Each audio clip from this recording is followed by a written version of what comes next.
Well, for my first interview back in person with somebody, we are at my apartment. I'm joined right now by Ender. How's it going, Ender? It's going great. You made a great choice for the first one in person. Thank you. Yes. Well, you're a man of mystery. You're an international man, not having lived here for quite some time.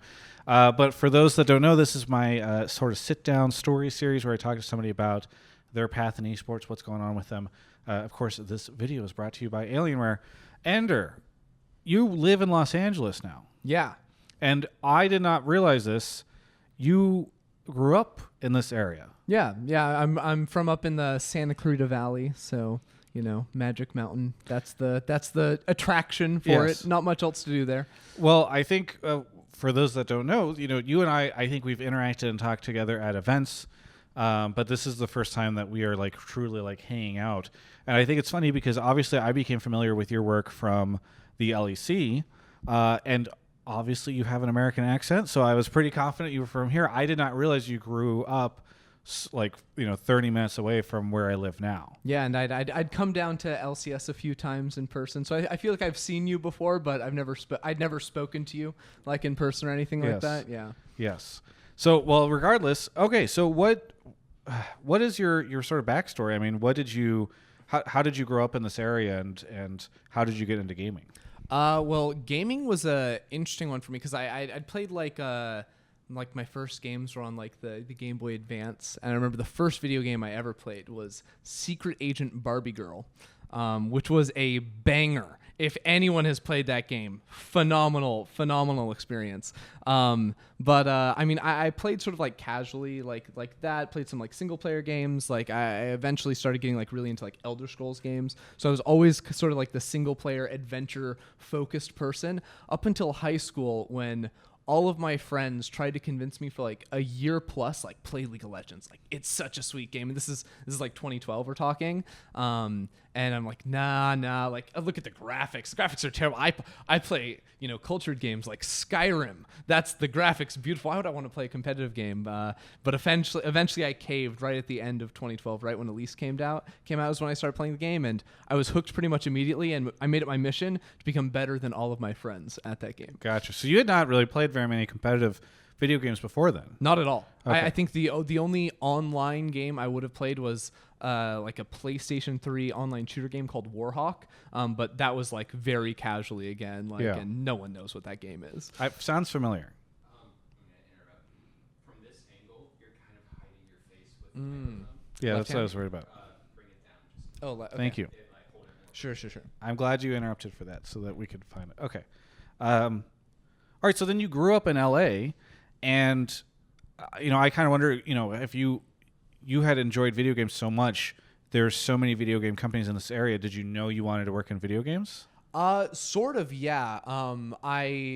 Even before I wanted to work for Riot, because that eventually became the goal, I really wanted to work for Bethesda, because I really wanted to design the world spaces. It wasn't even like coding or anything. I wanted to make worlds, and I did some Skyrim modding to sort of get interested in that. So I've got a couple worlds out there on the Creation Kit workshop, pretty much, which was kind of fun. And then as I started getting more deeply invested in League, it wasn't so much that I knew I wanted to work at Riot as I wanted to work something in esports, something related to League of Legends. Playing was the main goal, and it wasn't until later, when I was okay, I'm a good player, but I can't make it as a professional. Master tier isn't quite good enough, that I was okay, I really want to, do anything I can, casting or coaching, and I started pursuing those. Yeah, so I did not even realize that you had hit master. Whenever you're on Reddit, everybody says that every analyst on the broadcast, unless they've been a pro player previously, they were actually bronze level. So it's cool to hear you were master. You and I were talking a little bit before this, and you had said that at one point in time you played with Tactical. I did, yeah.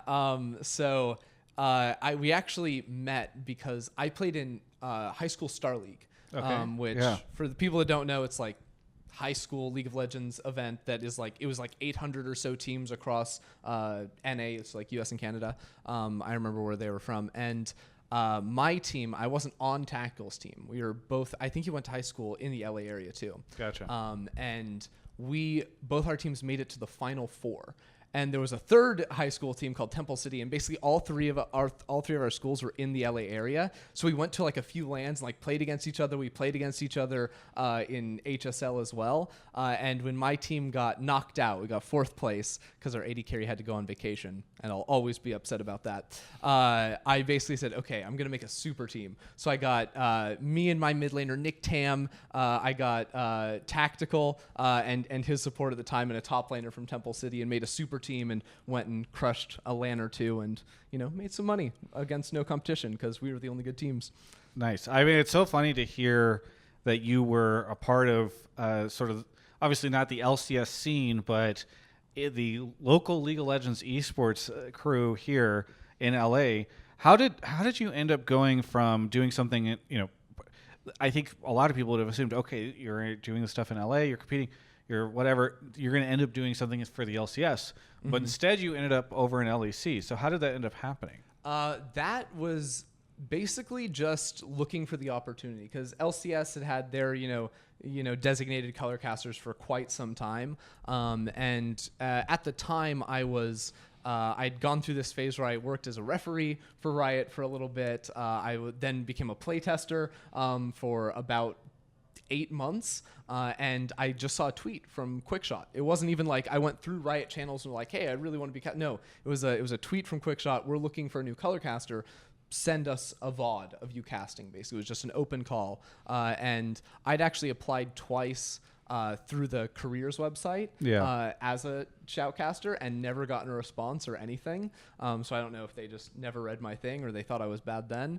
But I linked a VOD of a LCK game I'd cast over with a friend of mine, and the next morning I see a notification on Twitter. And back in the day, never got notifications on Twitter. Yeah. And it's like, ooh. And it's like, what's that? Click on it, and it's Quickshot saying, check your DM. So he'd sent me a DM and also replied with check your DM. So I got double whammy, and it was just instantly from there, like, hey, we want to bring you out. Like, is this something you're open to doing? Like, there was not much of a process around it at all. I remember back in the day before I was creating any content or anything like that, if you had like a blue checkmark person reply to you, you were like, oh crap, because the Twitter app like lights up and sends you notifications. And so I bet you that was crazy. You said you had actually done this playtest stuff and reffing. I think a lot of people didn't realize that. So you were doing this, I guess, in the West LA or Santa Monica location? Yeah, exactly.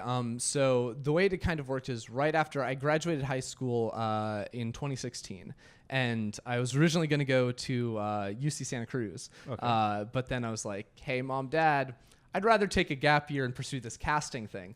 So basically the deal I made was give me a year, and if I can get a casting job, then I won't go to school and I'll just do that. Within the year, I hadn't gotten the casting job, but I had bounced around from, again, just like going on the careers website, applying as a referee, doing that for a few months. And then I eventually became a playtester because sometimes Riot will send out, if you live in the LA area, like open emails to players, and it's like, hey, come test some new content so we can like see what players are thinking.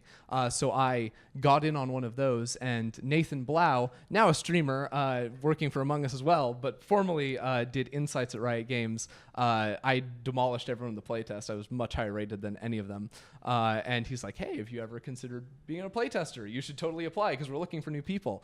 So I sort of credit me getting that opportunity and being, sort of pushed that direction to him to actually join the playtest team. So at that time, as you were doing the playtesting stuff, was that what led to the reffing stuff? Because I know sometimes they'll pull people that do stuff on the game over to do some of this ref stuff. So it was the opposite direction for me. So okay. I had applied to be a referee with no affiliation with Riot.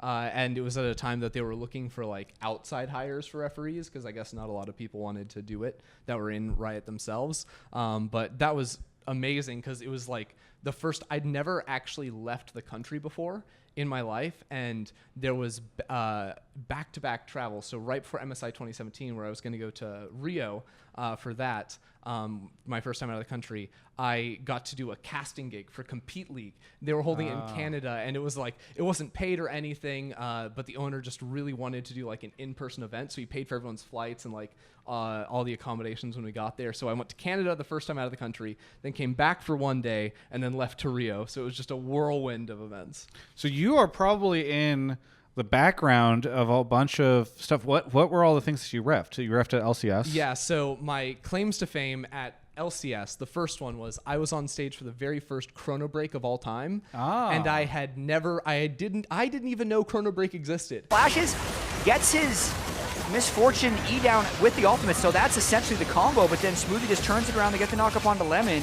We also come out of that replay into a pause, so we will be looking into what the issue is here on stage. So they're like, it was FlyQuest versus C9 when I think it was Lemonation's Misfortunal. It got canceled. Yeah, Or because no. they never communicated that they had this. No, they literally. They just suddenly did it They one just day. dropped it, and Yes. they're literally in my ear. It's like prepare for Chrono Break. I'm like, oh, what? Yeah. Like, what's going on here? And you know, it was just kind of, it was just a crazy one of those experiences. And then my second favorite one is that, or it's actually my favorite one. I was on stage behind Faker when he won MSI in 2017, and when a fan ran onto the stage, and I was there, and I'm like, who is this person? Yes. Do I need to remove them? So I kind of. You were the guy that took the. So the I person away? I didn't like drag him off, but because like basically he went up, like hugged a couple of the players, and I'm trying to figure out what to do. Yeah. Because like, I don't know, I'm 19 years old, or I was 8. Was I 18 then? It was crazy. I had no idea what to do basically, and then helped him. Security ended up coming, I believe. Gotcha. That is so wild. It's so funny because I just did not. Like, you were there for a lot of this stuff, and I was there for a lot of the stuff, and it's kind of funny that you were there and then suddenly you ended up over at LEC. Did you always know, like, as you were doing the playtest stuff, as you were doing the reffing stuff, did you know I really want to become a caster at some point in time? Yeah, so I'd been sort of like, it was my goal, like I wanted to be a caster, and these I sort of saw as like ways to help me get there. And in my interview process for the playtest team, like I just kept saying, you know, I really want to be a caster. Like that's what my passion really is. And I don't know, I guess they liked that. It was kind of fun. I remember being in my hotel room in Rio actually, and I really loved to like plan things out. Yeah. So from that point, they had these sticky notes in the hotel room and a pen, and these like the one wall was just entirely windows. So what I did is I took these stickies and I put them on the window, and I like mapped out, okay, here's my like 1 month plan, here's my 3 month plan, 6 month, and in 1 year I'll be casting a major region. And guess what? The summer of 2018, I was casting a major region, so it all worked out. So what was on that sticky note chart? Like, how? Because, you know, as great as it is to sort of plan that out, it's hard to imagine how you can just sort of decide you're going to do it within a year. But that's what you did. Yeah. So like, how did you handle that? So a lot of it was about like personal growth and trying to figure out how to become like a good enough level caster to do that. So some ideas were like basically like setting up meetings with some of the LCS guys and like asking them like opinions on things, like review my casting, that sort of stuff. Others was like, okay, my game knowledge on this area is lacking, so I'm going to study that. Or I thought my narrative casting was really terrible, and to be an LEC caster, you have to be really good at that.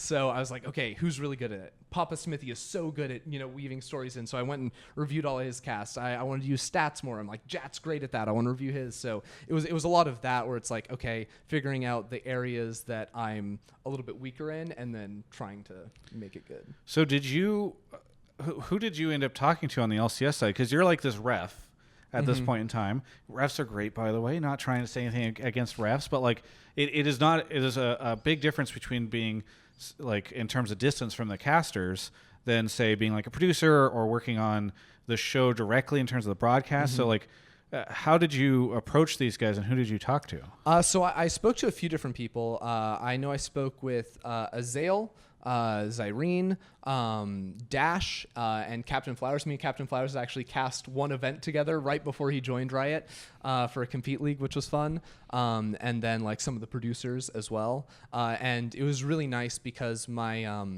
Azael obviously had some background with the playtest team as well, and my manager knew him from that and like had some connections over there, so helped me sort of. He really helped like guide a lot of these things and set up like, oh, you can sit on like a story meeting. So like trying to get some of the experience like understanding the back end. I knew like the technical like how like the on stage broadcast is run, but I didn't know the how do you actually put a script together, how do you plan all of that stuff, and that I was able to sort of pick up on by sitting in on a couple of those meetings. Okay. So then the funny thing is, and I'm sure it helped that you had this casting experience, but the funny thing is like you would think, all right, you're doing ref stuff, you're doing playtest stuff, that must be the conduit to casting the LEC. But in reality, as you said, it was actually just DMing Quickshot whenever he put a tweet out there. One, I worry that all people are going to take the wrong message from this and just start DMing people on Twitter. Please stop DMing me.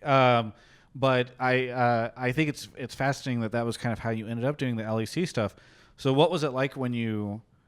So I guess he reached out. You had the conversation.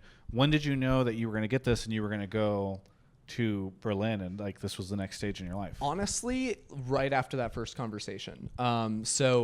Trevor was super like pumped. He's like, we'd be really excited to have you, and didn't confirm anything in the first call. The second call, he actually confirmed it. But the first call was like, you had the vibes. You knew it was going to sort of happen. The sad thing was this was in the off season before 2018. And then they were trying to figure out like, oh, how do we like put him on a visa? And it was like, oh, can we like, because he's on the playtest team now, does that mean we can like not have to do like tons of paperwork and we can just like have him take like a business trip, this sort of thing, you know, like stuff like that. So it ended up being like 6 months before they realized, actually, you can spend 90 days in Europe without a visa doing like a remote work for your company. So it was like, I could have gone in spring and they just didn't know and they just took forever to figure that out. So then you end up in the LEC. You're there for summer 2018, and I got to imagine it must have been wild, because it's funny because you kind of have like two generations of casters, right? Mm-hmm. You have like the Kobe's and the Freaks that like really came in at the beginning, and then you have the second generation. Captain Flower's kind of an example of this. You an example of this, where like now you're on stage casting the stuff alongside people that you studied. You know, it's very funny in the casting business, because it's not like you slowly work your way up to that level. It's like you go from like casting amateur stuff to like, okay, now you're casting the LEC alongside like the people who you were just studying to try to learn from. So what was that like? I mean, honestly, it was crazy because I hadn't even really cast amateur for like 6 months or something, or maybe even a year almost. Once I took the playtesting job, I just didn't really have time for it. So I was still casting like over VODs, but it wasn't even like that was being broadcast. That was being broadcast to no one. So I just came like completely out of nowhere. It wasn't like working through the ERLs or anything like that. But honestly, it felt really good to me. I have always sort of liked performing and like being on stages and that sort of stuff. And I really think that like the team there and like Quickshot thought I was going to be terrible, because after day one, they're like, oh my God, you were so much better than we thought you were going to be. And I'm like, that's kind of an underhanded compliment. Yes. Like I wasn't that great, but like, you know, they thought it was going to be really rough. Which I don't know, I guess got me a lot of good credit right away. And then it's also just, like the people that were on the screen for so long, and now you're basically just friends with them by default because you're all living in Germany. No one or not many people really speak German, so you just hang out with that crowd. And I think like Dracos was like the first like friend I made there, where we're just like, you know what, we're gonna play dumb bot lane combinations. We're gonna play Pyke Aurelia bot lane. We're gonna play Zoe Yasuo bot. You know, we had a lot of fun with that, and I felt like I got to know and like really like become friends with everyone on that team and everyone that I'd seen for a long time. Do you have a memory at all from the past couple of years of when you feel like you really made it? Because obviously in the very beginning, it's like you're learning and you're figuring stuff out. You're getting backhanded compliments from Quickshot, but then later at some point in time, you must be like, oh, okay, like I did this, like this, I made this work. Yeah. Oh gosh. That's a great question, because I feel like there were maybe like some different periods in time. Like there's like some kind of level for me where it's like, okay, casting like a Worlds in 2019 was big for me. But as far as like recognition in the LEC goes, maybe the thing I'm most proud about wasn't even really related to casting, but LEC Update was a pitch that I wrote all of them myself. And like the first one I pushed really hard because at the time LEC didn't do cold opens, but I was like, you know, like we're spoofing Weekend Update, you know, like I really want to do a cold open this week. And we did that. And then after that, you know, our producer's like, we're going to do one cold open every week for the rest of time. And that's continued. So that's one thing I'm really proud of. And then as far as like recognition for my casting, both casting top esports versus Fnatic getting reverse swept was a heartbreaker. Man. I watched that, and it was like 4 a.m. here. And you're coming on at the end, and I feel like I can say this now because I think I mentioned it briefly on Hotline League, but I was trying to be. I felt like I could just see the pain and agony. You were trying to like smile, and I feel like I saw you like on the verge of tears. It seemed like it was like so rough. Seeing like you handle that. So it's so funny you bring that up because it's one of my most vivid memories of that world. Yeah, it was heartbreaking because it was like every single game, they had to lose 3 in a row to actually get knocked out. And I'd also Quickshot was going to give me the win moment for a Fnatic win, which is not something that happens a lot for color casters. But basically because it was Reckless versus Jackie Love, and Reckless had lost to Jackie Love in the 2018 World Finals. I'd come up with this. It was maybe a little bit corny, but it was using Legends Never Die, it was using Rise because that was the 2018 anthem, yes. and it was like something with that with like Reckless over Jackie Love because that was the big story, and that was going to be the final moment, and then they just had to go out there and lose it all. What? It's so crazy. Like it's so funny because I will feel really bad, and then like 15 minutes later you go and interview the player, and like it sucks to kind of talk to them if you're doing like a loser's interview. But casting it must be so brutal in those moments where it's like your team and you want them to do well. And you room with Kobe, so you know all about that. Yes. All right. Well, one of the things I really do appreciate that you mentioned is even before you talked about the Casting World stuff, you talked a lot about the skits and stuff that you guys were able to do. You said the parody of Weekend Update, the cold open stuff. That I think is something that has defined LEC as a product ever since it stopped being EU LCS. Is like this desire to go into like you guys are going to do skits, you're going to do fun videos, you're going to do all this kind of crazy stuff. LCS and the other leagues I feel like don't hit that. How much of that was you, and what what was it like working in that environment? Because that's not you want to be a caster. Yeah. And then you end up doing a lot of these like sketches and stuff. It's a very different kind of set of tools. Honestly, I enjoy doing the skits more than I enjoy casting. Like that's definitely been a shift for me. Also, Ender is here to make sure it's kept simple, largely because he's a ducking moron. Anyways. I would say that as far as like LEC and like the strategy behind, like we like to say that, when LEC got introduced, they decided producers will just give money to people with ideas and ask questions after releases. And it's just like, if you have an idea, make it, and we will support you. And until you really bomb it, it's going to keep going. And that's how you get like rap battles that just continue to escalate and become crazier and crazier.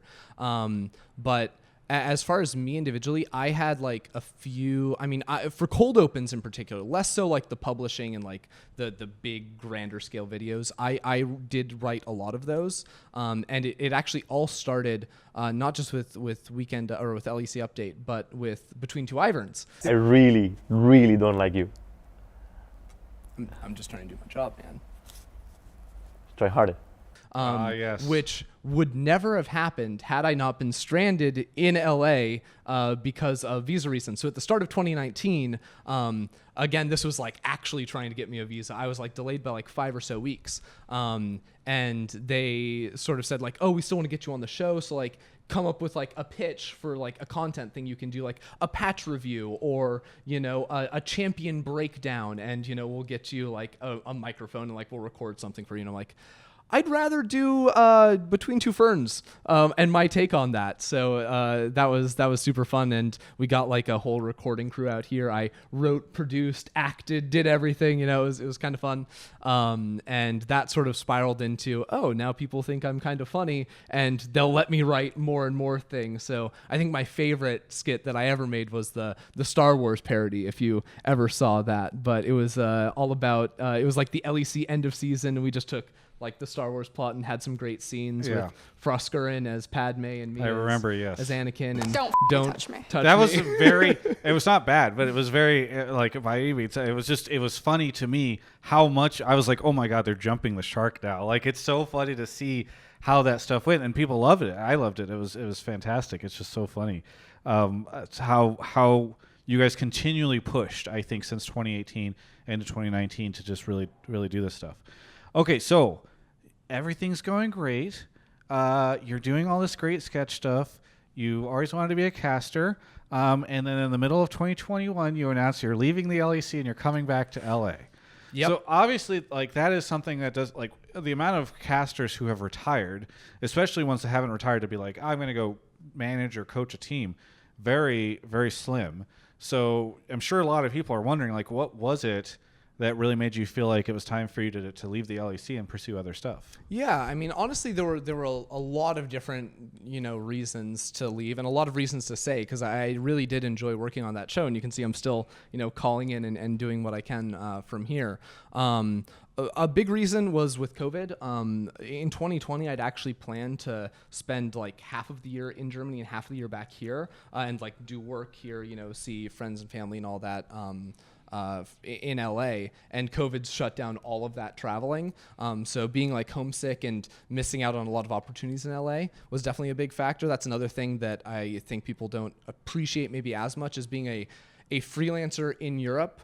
When you're not from a European country, it's very hard to find like work and sponsorship, because sponsorship is like super like spread out and like based on countries. So I'm an American content creator over there. If all I can do is League, that's not that great. Right. And also, Riot effectively made the decision right before First Strike that they weren't going to use any League of Legends talent to cover Valorant events. And Valorant is a game that I played when I was a playtester back in 2018, 2017 even. And I knew back then I loved that game and I really wanted to cast it. So, getting that news at the end of 2020 was really heartbreaking for me, because I wanted to be sort of like on the ground floor, jumping in and doing that.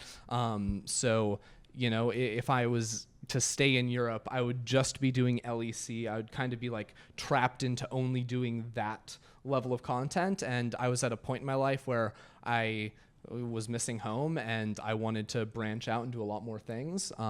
So I felt like that was the right decision for me. How scary was that jump? And I don't know if you still feel like this at all, because obviously it's still relatively recent, but like you had a really good thing going for you in Europe. And as much as you mentioned, like I would have been trapped only doing LEC. There's probably a ton of people that are like, trapped? Are you kidding me? You get to cast this stuff, you get to cast Worlds, all that. So I assume it must have been just like a very tough decision, or maybe it wasn't for you. I don't know. It was insanely hard. And this has been something that I've been thinking about since maybe like 2/3 the way through 2020 was when I started having these ideas, and I, started like reaching out and seeing like, would LCS be interested, these types of things. And, I mean, I had, so many like heart-to-heart conversations with a lot of my friends over there in Europe, because I didn't want to leave them behind either. And it's made it a little bit easier. Like Frostgurn came over here, for sure. But I don't know. I guess it was scary, and I almost made the jump at the end of 2020. And some of those nerves and the hesitation made me say, okay, I'm going to sign on for one more split at least, and then see where we go from there. And I'm glad that I did that one more split. Like I got to be in a music video finally. I got to cast my first finals, 2.5 years. That was the finals was my first one, getting to do that as well. So I felt like that last split helped me tie up a lot of loose ends, and then I felt really like happy, like tons of, I don't know, I experienced like insane clarity at the very end of it all, where I'm like, you know what, I'm like very happy with my time here, and I could do more and probably be happy, but I don't know, it was enough for me, and I love to take on new challenges. I like to bounce around a lot. That's why I was a referee, playtester, caster all over the place. So this is just sort of the next adventure for me. What, you mentioned the Valorant stuff. What else are you pursuing? Like, is it really just going full into Valorant and then doing some League stuff on the side, or like, what do you really want? Because obviously, if you're making that jump, you probably have in your idea like, there are things I want to do. Yeah. So Valorant, definitely something I want to do, and I'm happy I booked my first day casting some Valorant, some VCT Challengers playoffs later in August, I believe. So I want to do that. I'd love to, continue making League of Legends content, either on my stream or, LCS. Any of these things would be awesome to be a part of. And then outside of that, I think that one of the things that I really loved and found in myself working on LEC was like the fun, the comedic skits and all of that, both writing and performing in them. So I would love to be in an element, whether it's making that kind of content on my own, or, doing that for another company. I think that would be really awesome. And then as far as longer term aspirations go, maybe it's a bit far-fetched, but you know, in that same vein, I've found that I really love writing and I really love acting. And so that's going to be something that I am going to continue to try and feel out for the time being and see if that could lead somewhere. Well, you live in LA, so if there's going to be a place that you're going to be able to do that, I think this is a place. You and Dash should team up because obviously I know he's got that background as well. I mean, that's really cool. I mean, I think for a lot of people, they come into esports and it feels to them like it's the ultimate moment and like the pinnacle. But for you, it sounds like this is something you care about, something you want to keep investing into, but also perhaps like a stepping stone or like a launch point for you to learn even more about yourself and what you want to do. Definitely. I think that, I mean, I joined the LEC when I was 19. And it had been my goal for probably 2 years, and back then that seemed like a really long time, right? And I wanted to be in esports. I wanted to be a caster. I wanted to cast Major League, and then it just sort of happened instantly. It just came out of nowhere and happened. So I felt kind of complete, but also lost at a time, right when I joined, because I'm like, well, now what do I do? Isn't there something else, and maybe that's just sort of my personality, where I feel like I've always got to be pushing for that next big thing. But I've definitely loved my time in esports, and I want it to continue, and I'd love to just do a little bit of everything. That's the perfect scenario for me. Yeah. That's awesome to hear. Hey, Ender, is there anything that you want to say to any of the folks out there? I mean, I always afford people this opportunity at the end, but obviously you've had so many people that have cheered for you and that have enjoyed your work in the LEC. So as you're now at this influx point where you're ready to make the next jump, anything you want to say to anybody? Yeah, I mean, I feel really blessed to have a lot of people that care about me and have followed my journey even after leaving the LEC. And I also just feel like I've changed as a person so much along the way. I mean, people know I've experimented with style and whatnot. I got my ears pierced, go crazy. And it's just really nice to have people that have stuck through all of that and are happy to see me as more of me comes out and, continue to learn more about myself. And I don't know, I feel very happy to have those types of people that care. Well, thank you so much for coming down to the apartment and sitting down with me. It's great to have this be my first interview back to in-person interviews. It's just to make this about myself at the very end. Ender, thank you so much for the interview, and looking forward to seeing what you have next. For everyone else, you can check out the rest of my coverage of all things esports right here on my YouTube channel. It's summertime, and the living's easy. Especially, did you get that's a lyric from a song, and it's from a while ago, and I know that I'm old now. I wasn't when I started this career, but it's been a decade this year. And so I went from being a young anyway, just trust me, it's a lyric. What I was getting at is the living's easy, and so is playing games on an amazing Alienware computer. You can find them by clicking the link in the video description below, which brings you to my dedicated Travis page. If you haven't been there, at least just click it so you can see what it looks like, because it's got my face on it, and maybe you're curious. And then maybe if you do want to get something like a new notebook or desktop or monitor or accessories, you can do so through that link as well. So thanks so much to Alienware for supporting this, and thank you for supporting my sponsors.